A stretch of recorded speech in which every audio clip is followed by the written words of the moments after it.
Check this out. My buddy Brian Harms would be all over this, dude.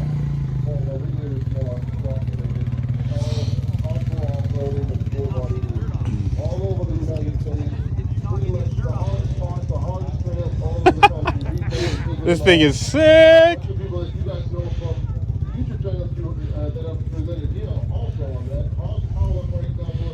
Camaro out in the wild on 37s. Right? That is end of the world, bro. That is ultra apocalypse. How would you call that? What? That's an apocalypse vehicle, dude. Imagine picking up Uber drivers in that.